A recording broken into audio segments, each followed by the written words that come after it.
మీ car EMI కట్టలేకపోతున్నారా? మీ car EMI మేము కడతాం. ఈ నెంబర్కి కాల్ చేయండి.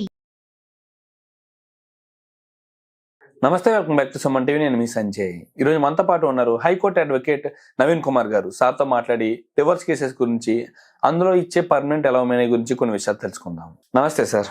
నమస్తే సార్, ఇక్కడ చూసుకుంటే సార్, డివోర్స్ కేసెస్లో పర్మనెంట్ అలౌమనీ అని అండ్ అంతేకాకుండా మంత్లీ అలవెన్సెస్ అని రకరకాలుగా విన్నాం. అండ్ ఇవి ఎలాంటి సందర్భంలో ఇస్తారు? ఒకవేళ పర్మనెంట్ అలౌమనీ తీసుకుంటే భార్య ఎలాంటి సందర్భంలో తీసుకోవాలి?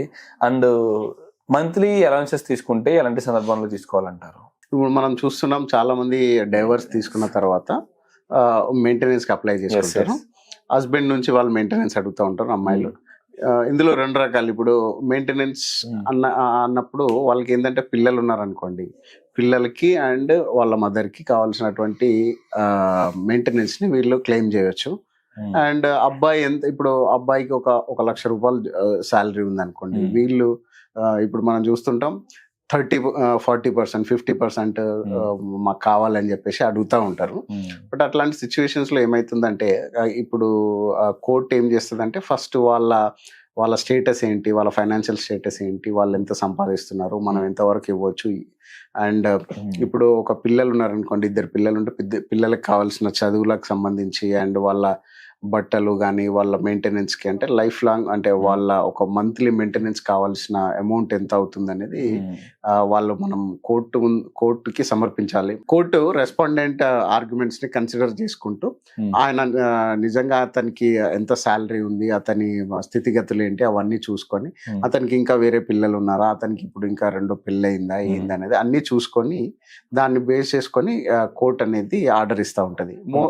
చాలా కేసెస్ లో అయితే మనకి ఈ 20,000-30,000 అయితే ఒక మెయింటెనెన్స్ వరకు ఇస్తున్నట్టు చూస్తున్నాం మనం. అదొక యావరేజ్ పే స్ట్రక్చర్. సరే, పర్మనెంట్ అలౌమనీ అనేది భార్యకి భర్త ఆస్తిలో ఎంత శాతం వరకు చెల్లించాలంటారు? ఇప్పుడు చూస్తున్నాం, మనం ఏంటంటే పర్మనెంట్ అలౌమనీ ఎప్పుడు వస్తుందంటే, ఆ అమ్మాయికి ఎవరు పిల్లలు లేనప్పుడు ఆమె 1 టైం సెటిల్మెంట్ కింద పర్మనెంట్ అలౌమనీ లాగా తీసుకొని క్లెయిమ్ చేసుకోవడానికి ఛాన్సెస్ ఉంటాయి.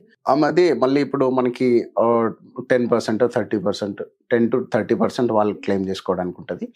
వాళ్ళు అంతకంటే ఎక్కువ క్లెయిమ్ చేయాల్సి వచ్చినప్పుడు, మీకు ఎందుకు కావాలి, మీరు లైఫ్ లాంగ్ ఇట్లా బతకాలి అన్నప్పుడు మీరు ఇంత క్లెయిమ్ చేస్తున్నారని మీరు క్లియర్ గా చూపించాల్సి ఉంటుంది. ఇప్పుడు మనము చూసాము రీసెంట్ గా ఒక కోర్టులో జడ్జి గారికి చెప్తారు, మాకు 6 లక్షలు కావాలి నెలకి అని చెప్పి మనం చూసాం. ఎగ్జాక్ట్లీ.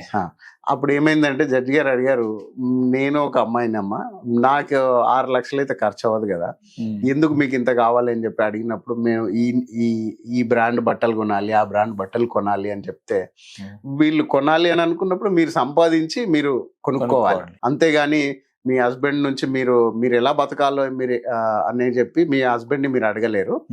ఎందుకంటే ఇప్పుడు మనం చూసాం, అతుల్ సుభాష్ కేసు కూడా చూసాం. దాంట్లో సుప్రీంకోర్టు కూడా కొన్ని క్లియర్ గైడ్ లైన్స్ ఇచ్చింది. ఎప్పుడన్నా ఈ పర్మనెంట్ అలౌమనీ కానీ మెయింటెనెన్స్ కానీ అడిగినప్పుడు కోర్టు వాళ్ళ స్థితిగతులను చూడాలి. అమ్మాయి ఏమైనా పని చేస్తుందా లేదా, ఎంతవరకు చదువుకుంది, ఆమె పని అంటే అంత మంచిగా ఒకవేళ చదువుకొని ఉంటే ఆమె బయటికి వెళ్ళి పని చేసుకునే పొజిషన్ ఉన్నప్పుడు ఆమెకి అంత అలిమోనీ ఇవ్వాల్సిన అవసరం లేదు అని చెప్పింది.